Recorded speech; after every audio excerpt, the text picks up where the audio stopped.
Cagnes-sur-Mer, one of those underrated towns on the French Riviera that you probably pass without even realizing it, which, to be honest, we've mostly done too, but unfairly so. Because this little place actually has so many sides to it and so much charm that it might just surprise you. So come along as we take a proper look at Cagnes. From its easygoing seaside promenade to the medieval lanes wrapped around the hilltop chateau, all the way up to Renoir's peaceful home and gardens. But where exactly is Cagnes-sur-Mer? Well, it's pretty much right between Nice and Antibes, about 10 kilometers from each city center, so you can even get there easily by bike. Today we're taking you to the two main areas of Cagnes, Cros-de-Cagnes, the seaside part, and Haut-de-Cagnes, the historic old town. They're about 2 kilometers apart, and you can walk, drive, grab a rideshare, or hop on a bus to get from one to the other. Oh, and before we dive in, if you want to stay in touch or even chat with us directly, why not join our Riviera Go memberships? The entry-level membership, Café Crème Crew, for example, lets you vote on what we shoot next. Alright, let's go see why Cagnes deserves a spot on your Riviera list. It's just after 10 on a sunny November morning, and Anya and I thought we'd start by taking you to Cros-de-Cagnes to soak up a bit of sun. There's this tiny little port at the very eastern end of the promenade, 𝗪𝗔𝗏𝗏.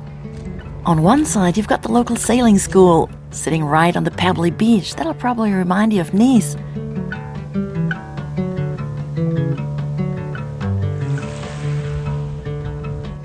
And the actual port, just next to the sailing school, is where the fishermen bring in their daily catch, fix their nets, and fuss over their boats after an early morning out at sea.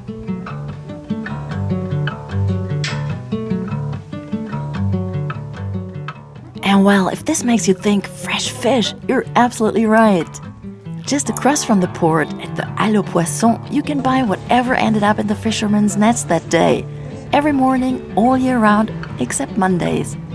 And if you don't feel like cooking, come by on a weekend or a bank holiday. From 11 to 1:30, you can try their freshly fried fish with homemade 𝗙𝗀𝗎𝗍, a Provençal specialty made from chickpea flour, kind of the local version of British fish and chips. We definitely want to come back and try that. Meanwhile, we're ready for a quick late breakfast.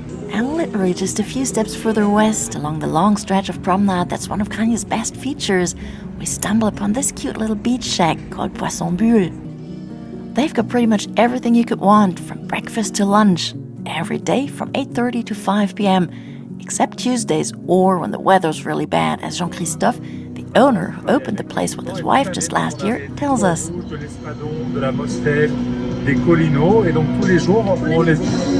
Tous les midis, on les appelle, on leur dit c'est quoi la pêche, et en fonction, on va chercher le poisson, on va aller le chercher, et on le servira à midi. For lunch, they serve fresh fish straight from the port, which definitely sounds tempting, but it's a bit early for us today, so we go for coffee and pastries instead.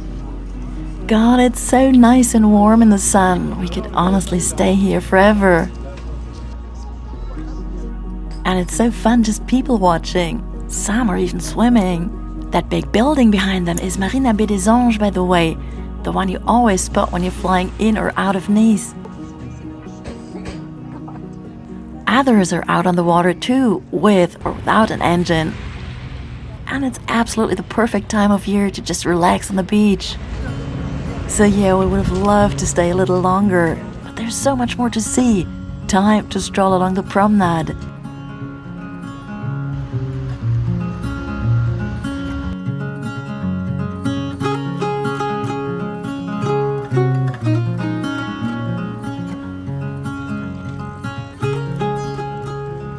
There are 3.5 kilometers of this paved stretch, and if you don't feel like walking, you can always rent a bike instead, and even cycle all the way to Antibes or Nice, like we mentioned earlier. Cagnes-sur-Mer is such a great base for bike rides along the coast. What really makes this town stand out compared to some of its neighbors is its local vibe, and the much slower pace compared to Nice or Cannes.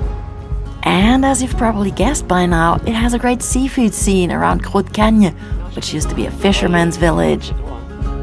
And then there's ice cream, of course. Let's go and see Patrick.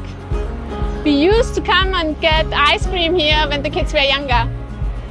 Patrick makes some of the best ice cream you can find on the Côte d'Azur. Don't believe us? Well, go and try it for yourself.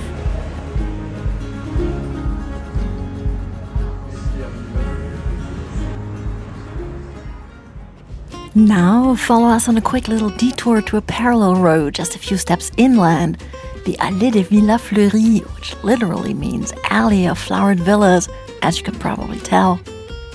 These cute little houses were built for fishermen back in 1928, one of the residents told us. It's really sweet how everyone living here today has added their own personal touch and decorations.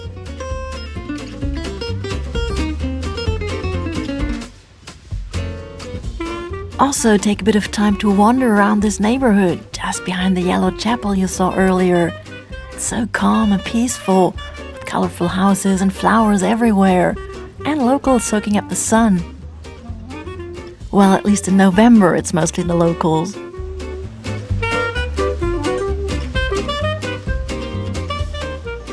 Alright, let's head over to the very western end of Cagnes Promenade, just across from the Hippodrome.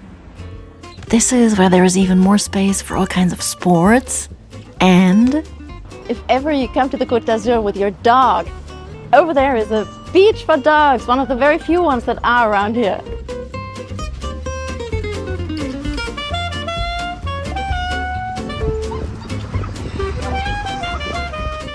And if you'd rather take things slow, we've got just the thing for you.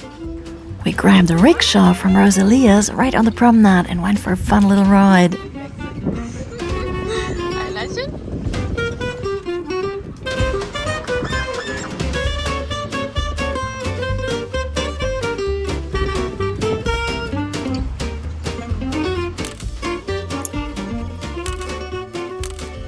They've got quite a big fleet of these cute vehicles, and they're super easy to pedal along the seafront. Definitely something we can recommend. And if you're into this kind of ride, just saying, over in San Remo across the border, you can go for kilometers and kilometers on one of these. Anya and I actually did that last year. But for now, it's time for our next stop. We're heading up to the old town, hidden just behind those trees. And isn't it just stunning? With the ancient Château Grimaldi dating back to the 1300s overlooking it all. So let's go explore. Be prepared to climb a little though. There's no driving once you've passed through the gate in the old city wall. We entered through the Porte de Saint-Paul, which is at the back of the old town coming up from the sea. From here you get these magnificent views of the hinterland, the Préalpes, gently rising until they become the real Alps not far from here. Once you're inside the maze of steep, winding medieval streets, just go with the flow. Take your time, look out for the little details, and enjoy the unexpected views that suddenly open up around the corners. It's just so pretty up here.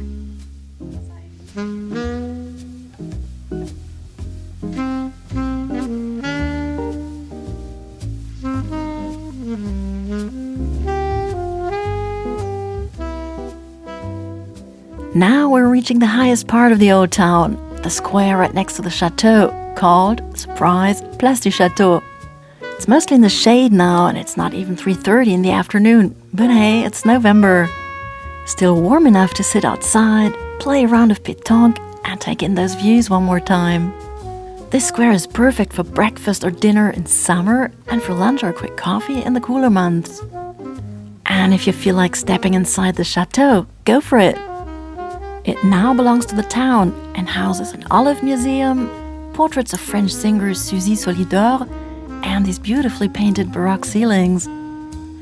We keep wandering a bit further and finally end up at that picture-perfect spot you've probably seen on postcards and everywhere else.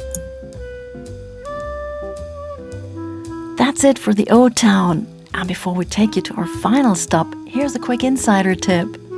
If you're in the mood for some shopping, the two best malls on the Côte d'Azur are right here. One in Cagnes-sur-Mer and the other one in the neighboring town of Saint-Laurent-du-Var. Now let's meet Renoir, or rather explore the beautiful estate where he spent the last 12 years of his life.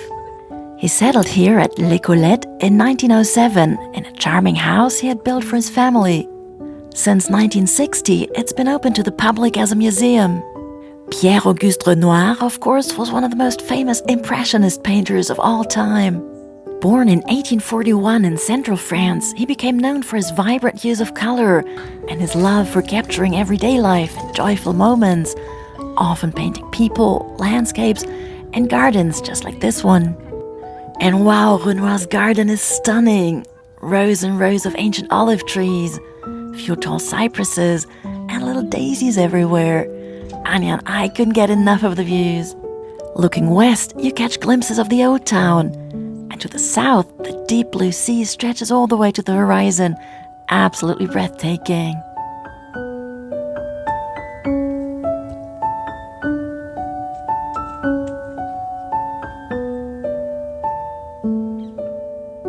Then there's his workshop, an exact replica rebuilt a few years ago. Stepping inside, you can almost picture Renoir at work, brush in hand, capturing light and color, just as he did over a century ago.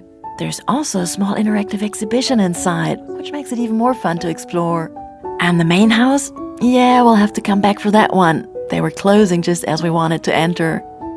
From what we've heard, it's full of personal touches and makes you feel like you're stepping right into Renoir's life, with his furniture, painting tools, and of course, several original works by the master himself. By the way, every Sunday at 2 p.m. there's a guided tour in English, and the museum is open every day except Tuesday. And that's a wrap for our day in Cagnes-sur-Mer. If you enjoyed this video, give it a like and subscribe for more Côte d'Azur adventures. We've got lots more coming. And if you'd like to keep exploring with us, just click on one of the videos on your screen. See you there!